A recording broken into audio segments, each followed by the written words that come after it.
Okay, welcome back to my Let's Play of Disco Elysium on the PC. We are just about ready to go to bed and make it to day 4. Meet back up with Kim, but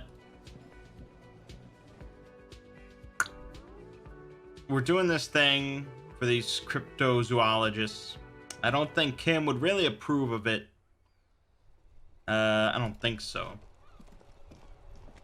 And, to be perfectly honest, I don't think my character really believes in any sort of this cryptozoology stuff. But, you know, these are some genuinely nice people, from what it seems like. And that's a nice change of pace, so he's just doing them a favor.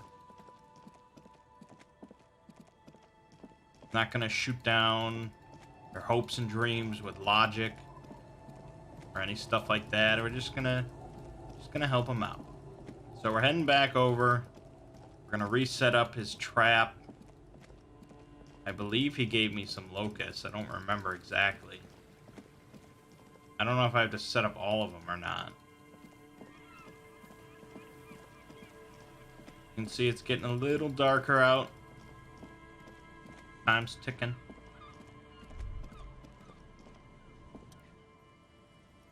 Release the locusts into the empty trap. Locusts, days from being transported, slowly begin to acclimate to their new surroundings. Okay. Alright, that was that. Now we run back. Probably could have done that off camera, but you never know. I mean, there could have been some crazy shit happening. Could have stuck my hand in there and there could have been a phasmid. You wouldn't want to miss that.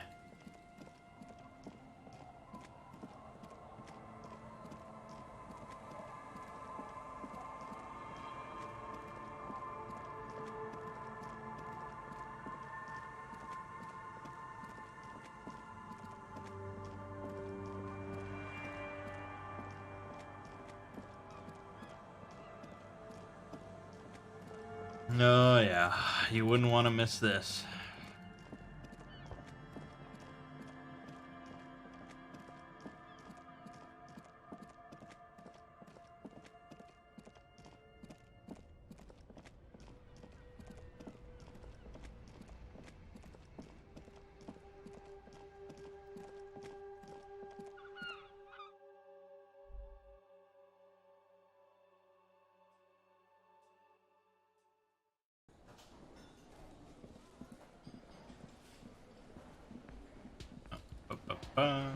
Hello, dear. It's good to see a familiar face. I restocked the empty trap. Where's Morel? Thank you for doing that, dear. She manages a smile for you. Her smile is weary. Her earlier ebullience has left her. Morale still isn't feeling well. I convinced him to stay at Gary's to get some rest. She looks down at her hands. I'm afraid the cold has really gotten to him. Probably for the best. It's awfully cold out there in those reeds. I'm sorry, dear. You've had to drudge through them so many times. Such is field work. A young person's game, as they say. Her voice is shaky. What is going on here? So, who's going to check the traps?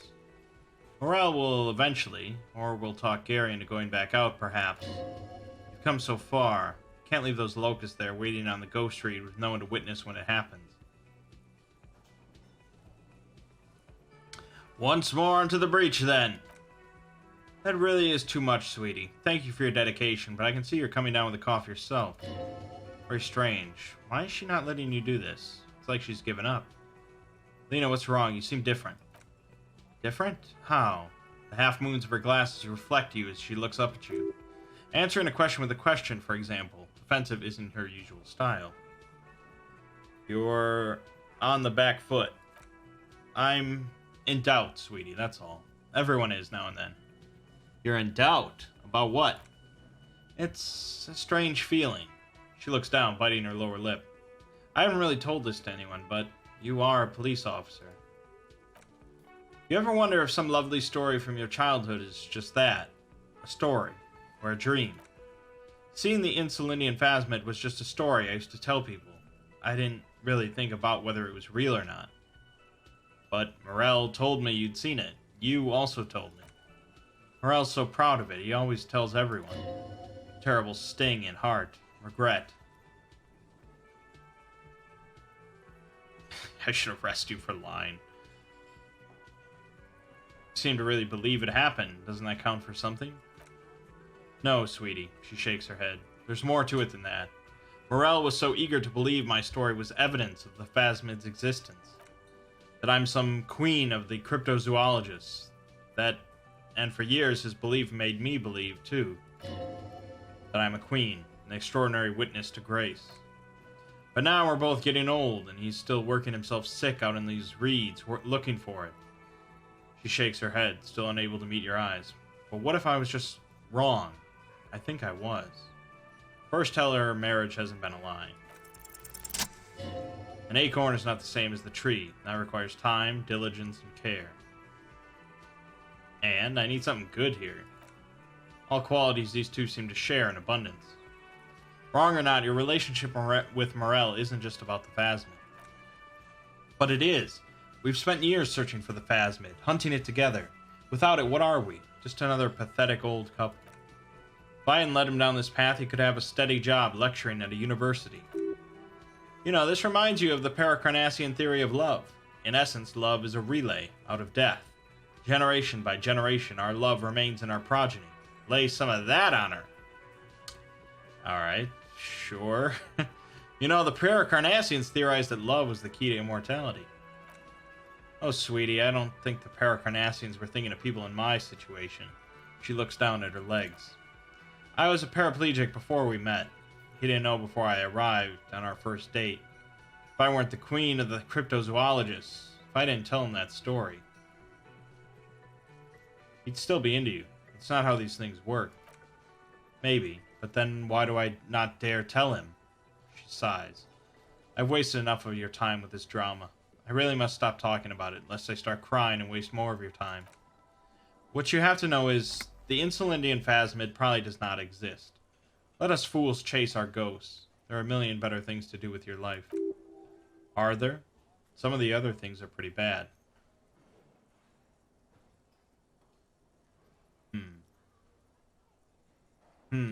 Thing is, you're not sure you made it up either. I'm not sure of anything. She looks out the window. Sometimes I still see it, you know. The real memory. Not the memory of the memory, but it's so hard to tell the two apart. Rising, unfolding from the reeds on a hot summer's day, like a benevolent god. Either way, I should go. Poor Morel is running a fever, and I need to get him home to Jamrock, before we overstay our welcome with Gary. You do that. I'll check the traps one more time. Oh, sweetie. She looks at you worried. Please don't get stuck on a dream. Take it from Marie and Morel. Can I have your address? Just in case there's news. Okay, it's 1113 Tabernacle Road, Jamrock, but a sigh. She doesn't think you'll need it. You sure you don't need help getting to Gary's? Oh no, thank you, but I can get there on my own. This old thing is gas-powered. She taps her chair. And then a taxi home. It's not so bad. The rest of it is pretty grim. Thanks for bringing some light. You're welcome, sweetie. She flicks a switch on her chair and the engine turns on with a whir. I'm glad it helped you, even though it turned out to be, the sentence remains unfinished. A waste of time? A dream? Like that, she drives off. The gas engine putters quietly as she gets to the door, then pushes them open. Outside, the cold coastal wind blows. Somewhere out there, a kilometer to the southeast, a gust of wind shakes the Feld building, rattling dusty windows, beckoning with strange coldness to ask for the wind once more.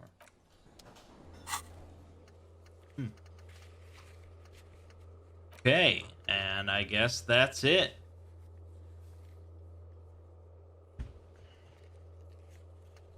That wasn't really a very happy ending, was it? Alright.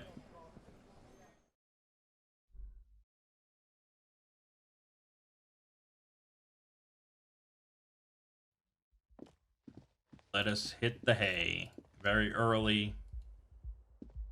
7 o'clock bedtime. On the dot. Oh no, I can't. Shit. Did I ever buy a book? I don't think so.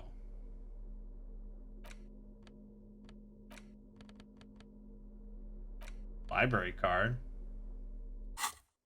Library card is folded into two and still slightly wet to the touch. The front side reads, Central Jamrock Public Library Card, issued to Billy Magine. Expires July 53. Billy is a unisex name. Could be the deceased or his family member. Look inside. Whoever owns this card is an avid reader. You find a list of books written in blue pencil. Radio Thriller. Stand a Little Less Between Me and the Sun. The last one in the list is The Glinting Curve by M. Thibault. A library stamp indicates the book has been returned. Most of these titles seem to be in the sci-fi genre. Some thrillers, too. Look at the backside. If lost, please return the card to the library. Dial 005-0255-211 or visit us at Moreau Street 78 Jamrock. Business hours 9 to 18. You should first decide what to do with the corpse before taking any further action. Talk to Kim about it.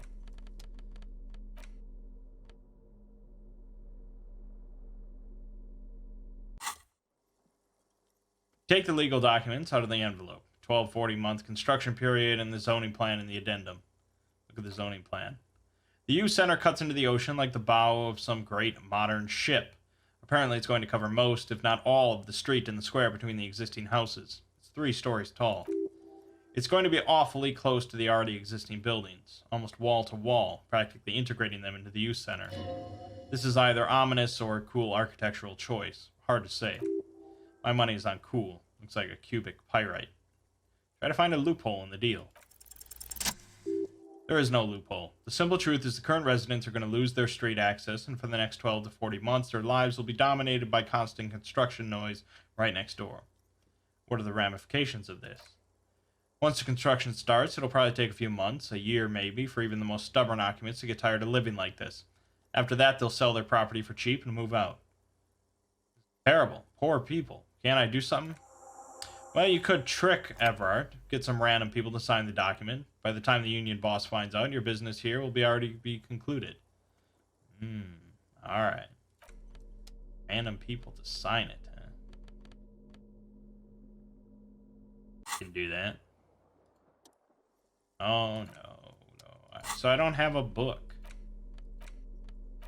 Maybe we should go buy a book. There's that one book that was like, this is important. I think it was just like a Conan book or something.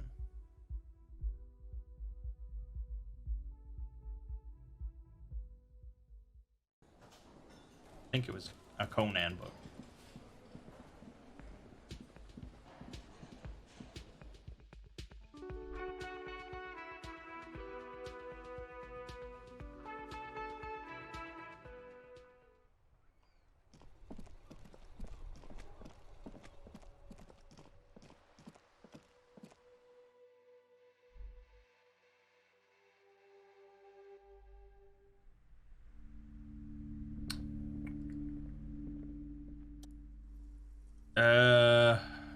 Was it the devil? It's not, it's the other one. The other one. Not the one she recommends. Alright, so it's Jelm Dollarman. No. It's Man from Jelmdal and the Devil Woman. The bestseller. Alright, got it. Let's head to our room and strip off our pants and read away.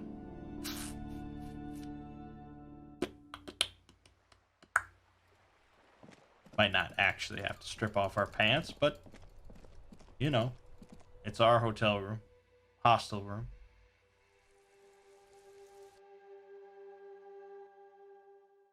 I think the movie Hostel permanently ruined the term hostel for me. Anytime I say it, it's just what my mind jumps to.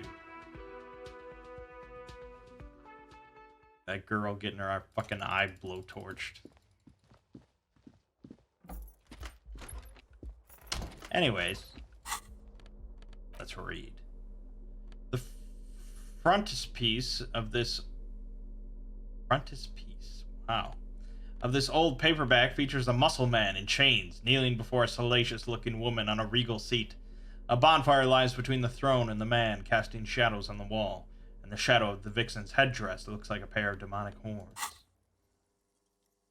The edges of the pages are worn and smudged. A lot of people have read about the Devil Woman's altercations with the Jelmdal man. Look at the back cover. Jacket copy proclaims Man from Jelmdal returns in his most exciting adventure yet. After crashing into a strange jungle, cannibalistic natives abduct his only surviving comrade, Noble Tierbald. Before Man from Jelmdal can mount a rescue, he is ambushed by a tribe of female warriors and taken to the ancient citadel of Cloud City, where a mysterious and wicked queen rules supreme. Will Man from Jelmdal be able to escape his dire situation and find his missing friend? Time to flip through the book. You open the book to a random page. Man from Jelmdal, wielding his two Zwei Hondas, is carving through a sea of dark-skinned savages, his visage fixed in grim determination. His arms, whirling like windmills, are soaked with the blood of his enemies. Mangled corpses litter the battlefield. Good God, this is some retrograde stuff. When was this shit written? You flip to the copyright page. This book was written in 1938. Gritty and heroic. Berserker rage burns in his azure-hued eyes as he brings glory and honor to his long-lost Jelmdaler tribe from the village of Jelmdal. The ivory giant roars like an ice bear, and the winds of Katla howl out his name. Give me more. Man from Jelmdal rides on a gilded griffin, his golden mane billowing in the breeze. Both Zwei Hondas sheathed on his back, he is off to war. Will he conquer his enemies? Will he conquer himself? Onward. The steel muscles of Man from Jelmdal gleam in the humid jungle air, yet the man does not sweat. In meditation, his soul drifts in the frigid northlands he calls home. Holy shit, this is so me. A passage reads, The man from Jelmdal looks up, his eyes blue as the mountain lakes of his homeland. He rarely speaks, but now his voice booms in the darkened throne room. Do not try to sap my masculine essence, wicked temptress. Son of Jelmdal will never succumb to your seductive wiles. Thine spells are no match for purity and strength of will. Brothers of Jelmdal, stand above the vices of flesh, for it is weak and corruptible, yet mine is forged in gore and strife. Queen Lydiana just laughs, a sultry and salacious sound, then says, I have grand plans for you, Man from Jelmdal. She gestures her diabolical hand toward an array of potions and unguents. First you shall please me, then lead my armies against the vicious cannibals. Not a muscle moves in the face of Man from Jelmdal, yet inside there is turmoil. This goes against all he holds sacrosanct. This is beyond primitive. This is epic. In the final pages, Man from Jelmdal mounts Galawern, his mighty griffin, and turns his gaze to the horizon.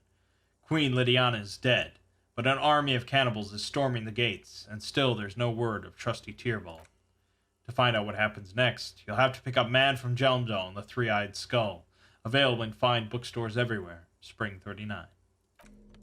Wow, I thought I would get more from that book. And it's still not time for bed. Fuck. Days are long, man. Also, I thought I would actually read the whole book instead of flipping through it. Well, shit. Now I have to go buy another book.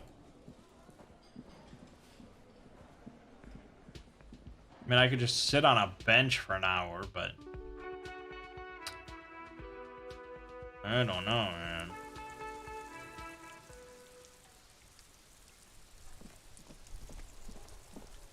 Seems really, especially in the rain, I mean, come on.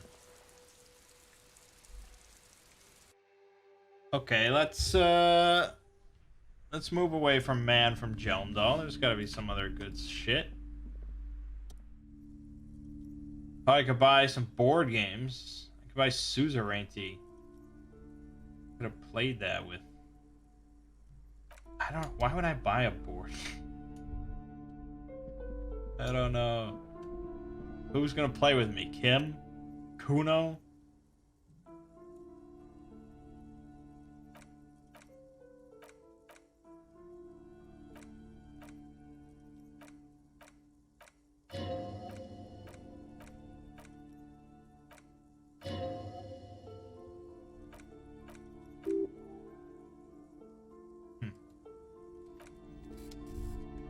Can't buy any Dick Mullen books. That's a shame.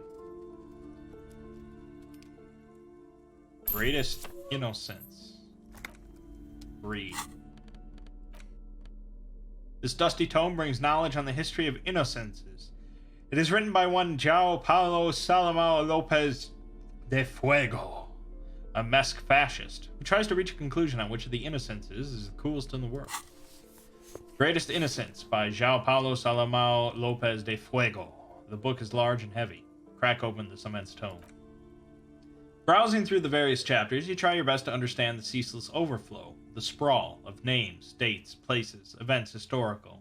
Most of it ends up as a twisted mass of facts inside your brain.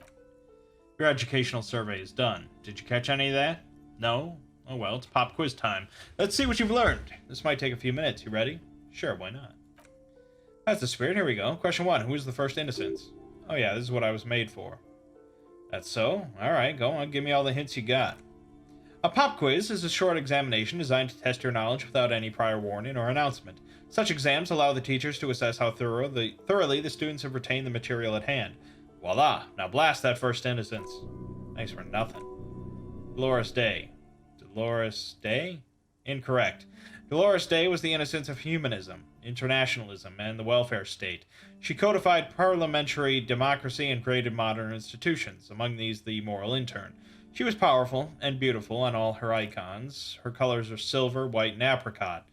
And when you think her name, Dolores, stomach acid rises to the back of your throat and it hurts. You see a flash of silver, a wreath, an airport bag, and blonde hair. You don't know why. Another choice, perhaps. Steer clear of this one. There's something terrible about this one. What? A strange sensation of loss. But she left the earth, the dust, and the ice, and the humans. That is unimportant to the quiz. Stop thinking about this. Yes, the quiz is impersonal. No need to rouse sensations in yourself at the mention of Dolores Day. Who was the first innocence? It wasn't Dolores Day. Sola? Incorrect. Sola was anointed during the previous century and even lived to see the current one. She was an urban planner who spoke her mind and largely left history to its own devices, encouraging people to excel on their own rather than prescribing to a deified model of history. She is often called an anti-innocence. Sola resigned after an assassination attempt by a Yugo nationalist who blamed her for not taking the side of the left during the turn of the century revolutions. Innocences don't usually resign. Care to try again? The Paracarnassian? Correct. Nothing much is known about him. It's not even clear that he was a he, but Franco Negro presumed as such and called him pious. He's depicted as a young man with molten gold pouring out of his mouth. All he spoke was gold.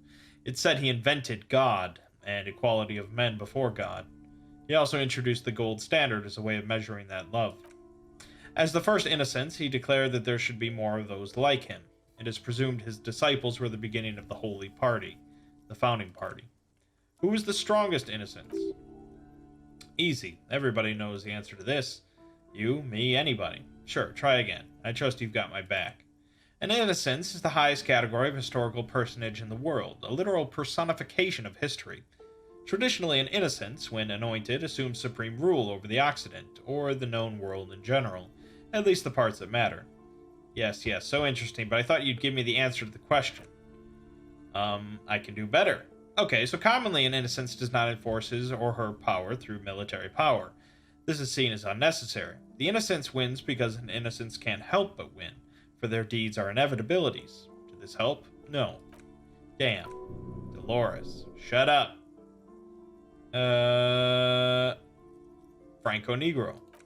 Correct. Named the innocence of militarism, he codified hereditary rule, but at the same time ended serfdom and established the insulary real as the global reserve currency. He also established the concept of the nation. Franco Negro attempted to solve the rising tensions between the aristocracy and bourgeois by building a unified society, in which every man has a place and a mission, but at the same time may rise to nobility provided on the strength of his virtue. 3. Who was the false innocence? Got it under control, no problem. Solid on this one. It's widespread historical information. You gonna be helpful this time? I could use a hint. Yes, there exists a group called the Founding Party, known as the Holy Party during the time of the Paracarnassian. This, the world's oldest international organization, spends its time in search of either the re-emergence of the innocents or new members. Sigh heavily out loud. There seems to be a mix-up with the sources. It's not my fault. At least it clearly wasn't Dolores Day. She wouldn't be false. She's beautiful. Kedra?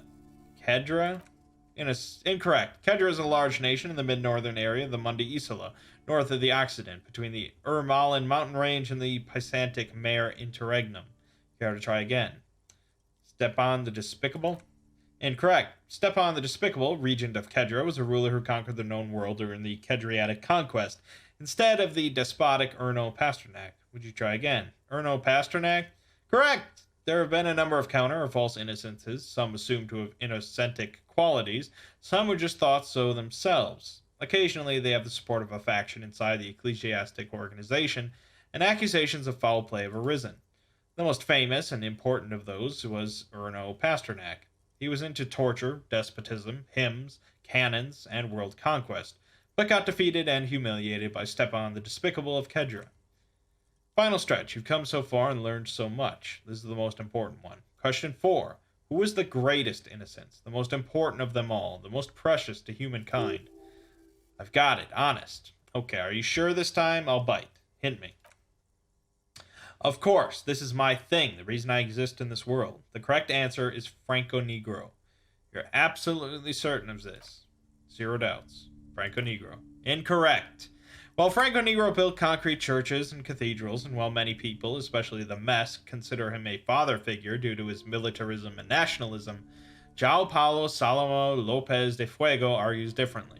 Another choice, perhaps. Oh yes, militarism and nationalism, my bad. Yes, obviously. Dolores Day. Correct. The Mesk might see Franco Negro as the father of nations, but as of this century, there's been a great shift in attitude.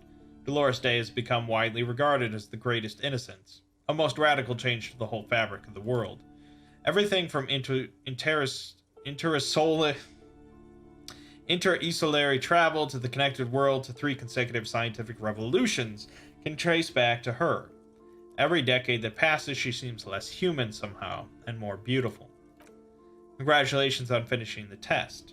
The results and your subsequent grade have been calculated. You get a D. Not particularly remarkable, but technically a passing grade. Not that anyone really expected better. You would have done better if you just left Dolores Day for the end. Dial the Dolores Day down a bit. Damn you, you arrogant book. You are shouting at an inanimate object like a real weirdo. No wonder you seem to have trouble with the right answers. Great. Well, we passed enough time to finally hit the hay. But seriously though, no game ever contains writing like that. It just would never happen.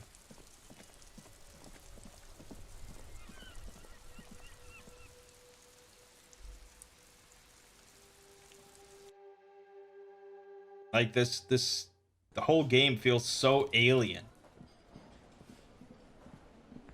It feels like this, I mean, I don't want to review it or anything yet, but it feels like a game developed in like an alternate timeline. That's what this game feels like. All right. Go to sleep. It's not easy, but your bones are so tired from what feel like weeks of work on the case. You have to try. After what feels like hours, you feel you might be sleeping.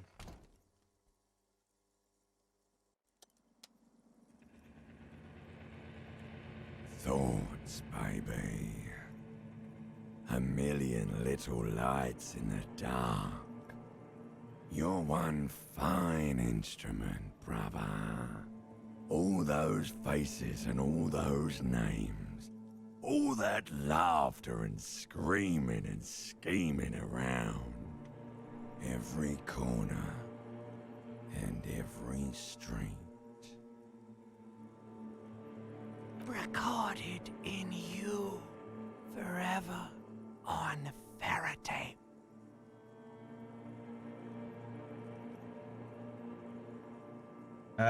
Spinning in eternity. On and on it goes, for untold hours. At the disco where you first asked her to dance. Rising, rising. Above the dark curvature, the great wingspan of sleep, studded with stars. Behold, there are millions of them down there. The first time, the last time, the smoke in her mouth, the potted flowers, the faces turning, changing. What is it? It's the world, Harry boy, and you're made of it. Every day you're out there, you make more of yourself from it. I'm afraid you can't be unmade now. You can never forget this shit. The rain, the snow. I don't want to. It's beautiful. Beautiful. It's stuck on loop, whirling, spitting out words and images. You're the son of the world again. Harrister, a ceaseless agent, picking up litter and old newspapers, collecting your little bubblegum wrappers and idiotic picture postcards. Meaningless keepsakes. Reading your awful letters and recalling things, aren't you? The endless names of the world. An address book you are. The map of a city. That's right. I am an agent of the world. You'll go insane if you keep going like this. One more day, and you'll be in the loony bin. I just know you will. And for what, brother man? Solving your little crossword puzzle. Doing your tasks. Crossing names off your lists. Trying to become some sort of world detector. It won't make it okay. It won't put smoke back in her mouth. Feel the pillow under your cheek. Beep, beep, beep. The alarm is ringing, Harry. The disco circus goes on and on. You barely slept 3 hours last night. Do it. It's nothing. Do it for the city. Go. Do it for the wind.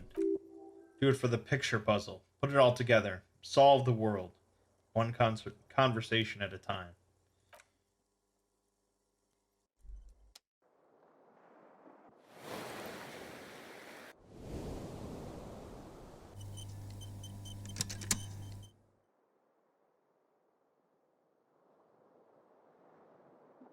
Well, we're still alive. That's a good sign.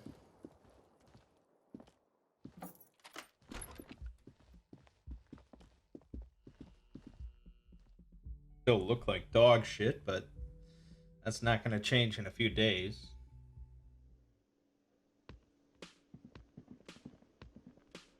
Yes?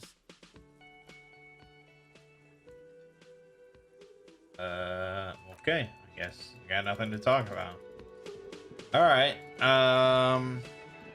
let's take a look here. Right, I think we're mainly just heading across. And,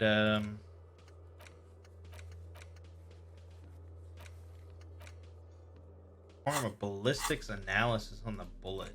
Can I do that? Kim, take a look at this. It's a jacketed bullet close to 5 millimeters in diameter. Jacketed bullet. Okay. Would have been shot from a military-grade breech-loading rifle, not from a muzzle loader like those typically found in the streets of Martinez. Highly unusual. The people of Rubbershall haven't carried breech-loading weapons like this for nearly half a century. Even the RCM uses ordinary unjacketed conical bullets. This is strange. Very strange. I like this, officer. Strange means unique. Unique means incriminating. We need to find the gun that shot it. Something tells you that won't be anytime soon. This will have to be one of those epic tasks that's open for a while. Try to determine what type of weapon shot this. Failure. Can't remember what happened last week. What makes you think you're going to remember arcane firearm models? Well, we can put points into hand-eye coordination. That's what we can do, baby. And maybe I've got some clothes that help.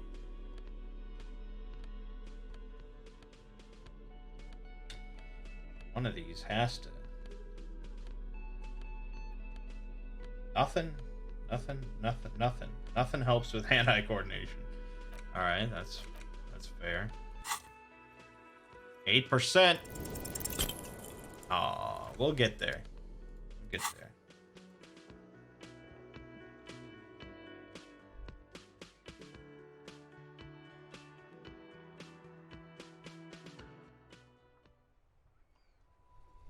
Go check out that dead body. Oh yeah, you know I love that sound.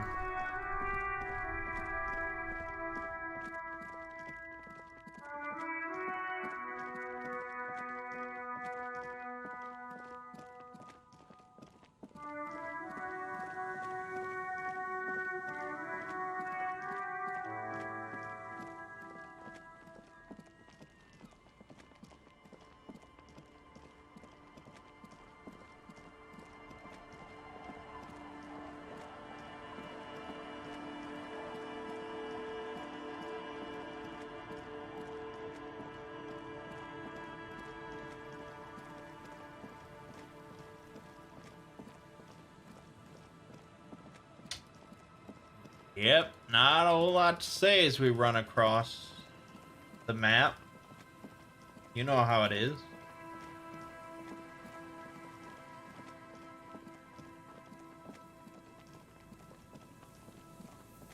It's a long way up to get to this body. Hold up, I fucked up. I didn't remember. He was on the pier, and I thought the pier was up there. Hold up. Boardwalk rises to your south. It casts its long shadow over you. Brilliant. Oh, God!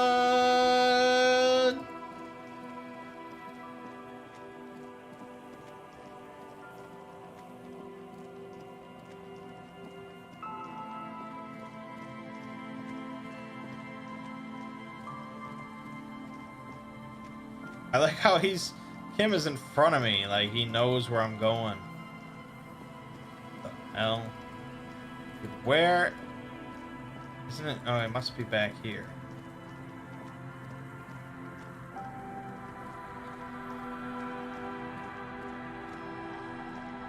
Alright, here we go. Hold on. The lieutenant leans over the corpse and examines its face. Two glassy eyes stare back at him, void of any signs of life. Looks like he's been dead for a while. I'm surprised no one found him before you came along. He stands up and shivers as a gust of wind blows through his bomber jacket. Who is this man? Looks like one of the locals. You'd have to know this spot to come here. You don't just walk over here. You look south the way you came. But that's just a lazy assumption. What do you think? This is an omen. A sign from above. Don't start drinking again. I think labeling him as an alcoholic is a bit premature. We don't know anything yet. We do know that he was married. Kim points to the ring on the man's left hand, the flesh around it swollen and gray. But you're right, let's not run ahead. For now, all we know is that he's an unidentified middle-aged man found dead on the Martinez boardwalk. What do you think happened here? Death by misadventure. He slipped and fell through the boardwalk. A truly unfortunate accident. If it wouldn't have been for that bench, he'd be alive. Do you think he was drunk? Oh yes, Lieutenant nods. What about alcohol poisoning and liver failure? Some symptoms of acute alcohol poisoning could have definitely played a role here. Severe confusion, respiratory depression, unpredictable behavior. But I think that death arrived through head trauma, not liver failure. Could it be related to the lynching? Ruby? No, I don't see anything that points in that direction. For now, let's treat this case as a simple, albeit sad, accident, unrelated to the murder case. Agreed. If this somehow converges later, why not? But keep it simple for now.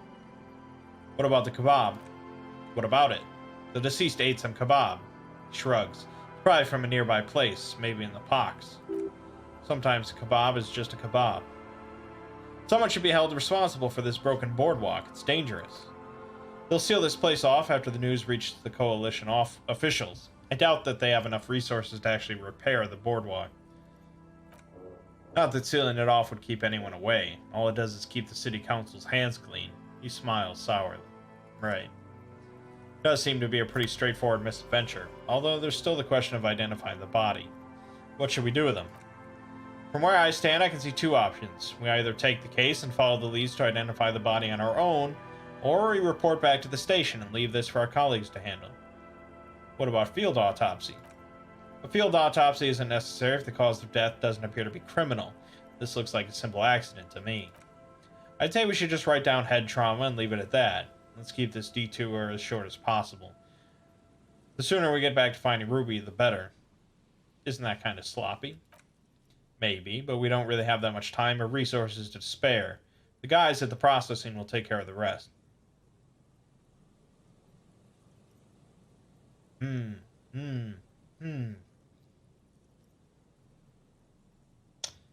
Let's leave this case for the station. I don't want to spend time on it. Alright, the station is going to want details, however. We already examined the library card we found on the body. Good. That should be enough for the first lead. Next thing to do is call the station from Kinema and hand over the case. Then we can return to the murder investigation and be done with it. Yeah, I'll be sure to get right on that.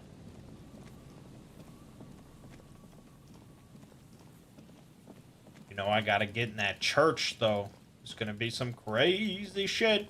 There's like crab men. Crab men! Sign reads St. Brune 1147. Heavy wooden doors more than twice your height stand shut in front of you. The rectangular, sea-worn ornamentation appears in stark contrast to the padlock carelessly drilled into the wood. Inspect the carpentry. The carving on the door is block-like and angular, like the church itself. Two large beams shoot downward, sinking into the wood before they reach the threshold. Run your hand over a beam. The surface is smooth from the wind, but moist to the touch. Take a closer look at the padlock. This cheap-looking padlock is sturdily built. Its shackles together a hasp and a staple screwed into the wooden door. The lock is adorned with a yellow sticker. Look at the sticker. You see a yellow circle with two X's and a big curve below them that looks like a mouth. You're pretty sure you haven't seen it before, but what the symbol depicts is clear enough. A smiling dead guy. The curve makes it smile and the X's make it dead. There is something blindly modern about this symbol. Its modernness puts to shame everything you've seen before. What makes it so modern? It's the contrast between the cheery chemical yellow and the rigor mortis, as if the cheery guy didn't know he was dead, or the dead guy didn't care that he was. Either way, you get the sense the forces of future are at work here. Have you seen this symbol before? He takes off his glasses and uses a blue handkerchief to thoroughly wipe them clean before inspecting the sticker. Then he looks up, pauses, and replies. No. What does it look like to you? Looks like a dead man smiling. Suggests junior delinquency. What is junior delinquency? For Revachol SAR, the moral intern defines junior delinquents as minors between the ages of 10 and 16 who have committed an act in violation of the law. These acts aren't called crimes as they would be for adults. Crimes committed by minors are called delinquent acts.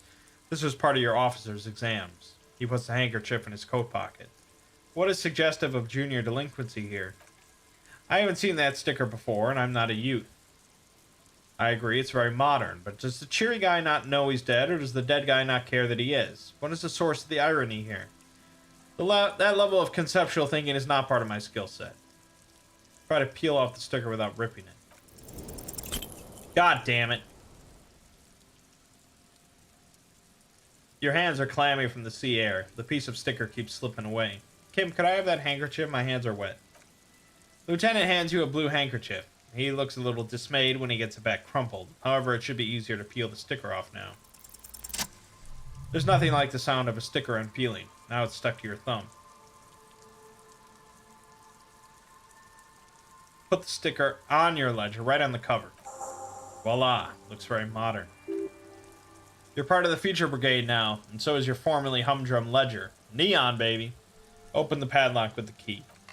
The lock turns easily. You hear a click as the shackle pops open. Feels like electricity in a very small piece of nothingness. Let's go.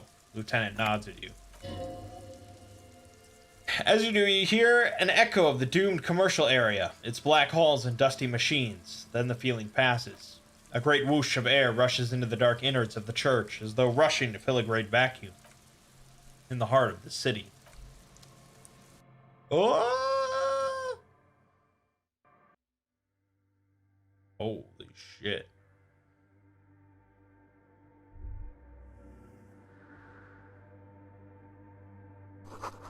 A strange stillness fills you as you look ahead. You should walk here, not run.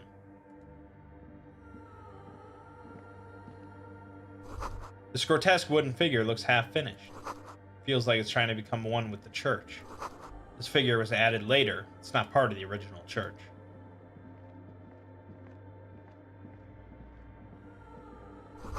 More of the forked lightning pattern you saw outside. Bark beetles? No, it looks intentional. Some long-forgotten style.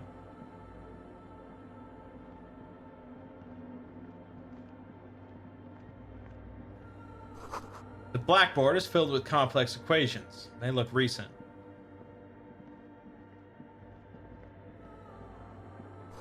The bowl is filled with water. A live wire runs directly into it. The silence in this part of the church is almost palpable. All the shifting matter and shuffling of living things is gone. Nothing seems to exist beyond the church anymore. Maybe if you were to stand in just the right spot, even your footsteps would be completely silent. Wait, I think I still hear something. And then it's gone. Almost all of it, but for the faintest of hums. It seems that sound here is detached from its source somehow, if not blotted out outright. Truly unusual. You can hardly hear your own breathing. Yell as loud as you can. Your voice is barely audible, not a howl, but the softest of whimpers. Stomp your feet and clap your hands. You produce a few muffled thumps, after which the silence feels even more total somehow. What's happening? The lieutenant points to his ears and shakes his head, then he leans closer. Can you hear anything? Not really, but it's extraordinary. I've never experienced anything like this. I wonder why the church was built with such strange acoustics. His detached tone conceals how uncomfortable he is. Maybe the church was designed in this way to prevent boisterous activity, singing and dancing on its premises. Maybe they wanted to discourage singing and dancing. Could be. He doesn't seem entirely convinced, though. Look up into the bell tower. The orderly rows of ceiling panels become barely visible, and they then disappear completely in the darkness of the tower overhead. Try to see beyond the shadows. Fail. Fail. Fail! This is how I die.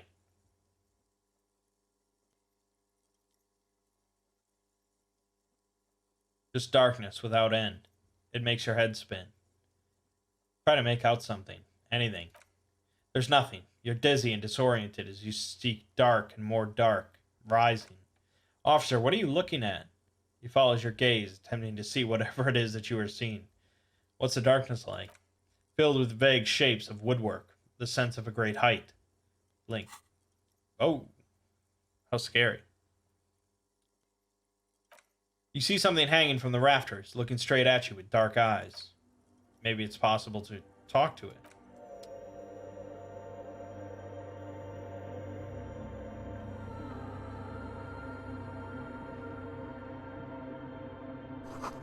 The spider has spun its web around this wood-carved pillar. Oh, look at this thing! Look at the crab man! Cracked pane of glass, colorful. Alright, let's talk to the crab man. Is that a man? Looks more like part of the carpentry of the building came alive and is now studying you intently. Say nothing. Be quiet for now. The man leans forward a little, fixing you with a steady, unreadable gaze, then speaks. I bet your alcohol use has made you into a scared little pussy, Holmes. But don't worry. Everything's gonna be alright. You've come to the right place. Not the accent I expected. That accent is Villalobos, a peninsula in Meskh and a district in Jamrock. There's a sizable contingent of Villalobos-speaking Mesks in Revachol. The right place for what? Here you can receive the mother's love. And when you're ready, she will take your hand and lift you out of the despair at the bottom of the bottle. This man is obviously a habitual narcotics user. Do we really need to question him? I'm put off by this religious stuff, he thinks, and maybe the ceiling climbing, too. It's all very hard to square with the lieutenant's own view of reality. Hey, and what was that about the bottle again? You haven't even drank that much lately. Lay off it already, sheesh.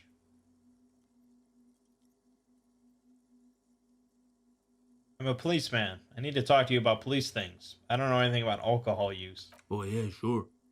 You don't know anything about alcohol use. You got it all under control, eh? I can smell the control. All the way over here. I'm doing just fine, thank you. I know it's hard to admit you got a problem. I was like you once.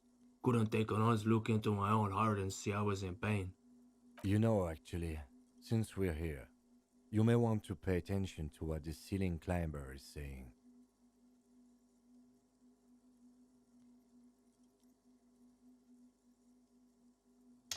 For some reason, I feel like you have a point there. Don't trust me, trust the mother. I'm only the messenger, Holmes. His voice echoes in the cold air of the church. This is the Church of the Mother of Silence. You are welcome here.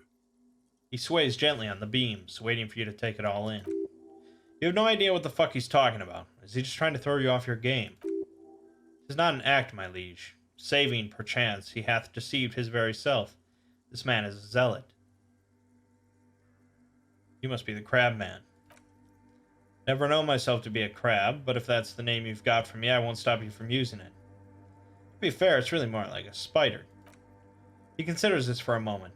I always thought of myself more like a flame, flickering along the rafters and beams. He pauses. It may be that I gotta work on my technique. It's not the only technique he's working on. Look at those carved sculptures, and a set of satchel tools over there. Did you also carve all those sculptures? Sure am. Whittling wood used to be something I just did to busy my hands. Now I use those same hands in service of something greater than my own restlessness. Alright, let's consider the context and meaning here. I see what you've done there. It's as if these figures are trying to become one with the church, or perhaps with the mother herself. It's all just for the mother, man. No need to overthink it. What were you before you became a crab man and a woodcarver? I was in a gangway, but my memories of that time are fading. Most of them are already gone. So many people losing their memory. A certain portent of doom. No, I say it's not like that. Best thing that could happen to you, losing your memory. You remember your name, sir? Tiago is my name, but those syllables don't mean much to me these days. A name isn't just your identity, but also, so to speak, your place among your fellows, your place in the world. I ain't got no use for such a place anymore. My name's Harry. That's just the thing, Holmes. None of that matters. He ignores your hand, his limbs a mere shadow below the ceiling. What are you doing here? This is a special place. There's a perforation in the world up there, a way out, into nothingness. He nods toward the ceiling. This church was built around it, for purposes of veneration. I circle it, nurtured by the silence bestowed by the mother. One of these days I'll be pure enough to go drink from it directly. Who's this mother of silence you keep talking about? Well, that's no simple question, essay. She is one who can't be painted or sculpted. She is a cavity in the dark, beyond sense. She saved me, but I couldn't describe her to you. No one can, Holmes, and no one ever will. What will happen once you drink from this perforation? I will be incinerated, but not destroyed. Finally at one with the state of the world before reality began. That sounds a bit like substitution behavior, no? You know a thing or a few about that. You sure you didn't just switch one drug for another? It's not like that at all, man. It's just faith and joyful service. Too gleeful, those words. He is lying.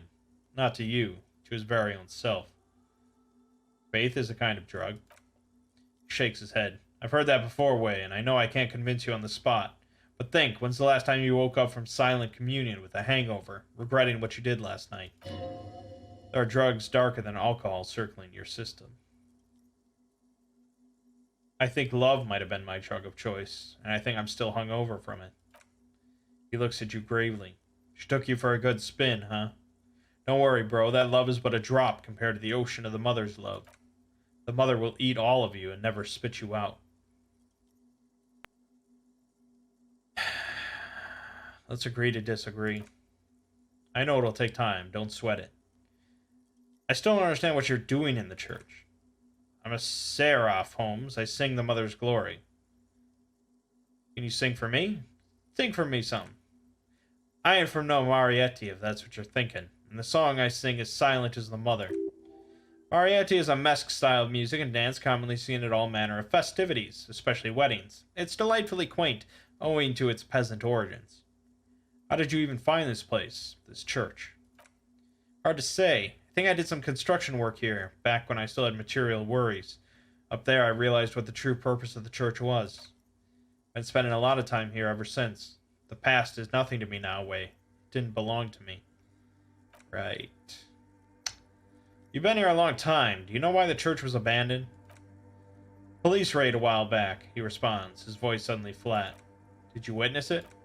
Not really, or at least I don't remember much of it anymore. The Mother's love has done its job. That's what's so great about the Mother. It lets you forget about everything. Looks like he truly doesn't remember. There's a vagueness to his sense of time. Some ravers want to turn this place into a nightclub. The ones in the tent outside, right? I've seen them. Guessing they're the ones who call me a crab. Probably scared of me. Do they have reason to be scared? Nah, man. They look pretty funny, and I don't harm no one anymore anyway. So what do you think about the nightclub, that is? Why not? That wouldn't bother me none. I'm usually way up there imbibing. Ain't no music on earth that can reach where I go. Might even be nice to have some company. He said that in spite of himself. He's more attached to the human than he'd like to think. Do you know where the other spooker is? Point at the strange machines around you. Other spooker? Oh, esa vegeta muy estudiosa, he laughs. Don't know, Holmes. I don't know really any Spanish. Vegeta is grandma? Grandma very studious? Something? There is another person living in the church and it's a Vegeta? No, I just call her Vegeta because of her clothes. She's actually quite young. He scratches his head. Or maybe not that young. Age is just one of the many masks we wear. Wait, what if it's Ruby? The lieutenant seems to be thinking the same. He takes out his little notebook. Did it ever seem to you like she was hiding here from something? Being like a fugitive? He glances at the abandoned radio computer on the other side of the nave, pulsing with light. Then he shakes his head. No, man, quite the opposite. I don't think she cares much about authority, or anything else for that matter. Maybe only about her machines. I see. The lieutenant seems contented with that answer. Where's she now? Told you, Holmes. I don't know. How can you not know that when you both live here? I don't really follow her comings and goings. Just see her typing on her computer now and then. We've got different interests. So you got nothing else to tell me? How she looks, what she does, who is she? I'm afraid not, S.A. You just have to wait until she comes back, or... He shrugs. Okay, then. Crazy Crab Man. Kind of reminds me of, like,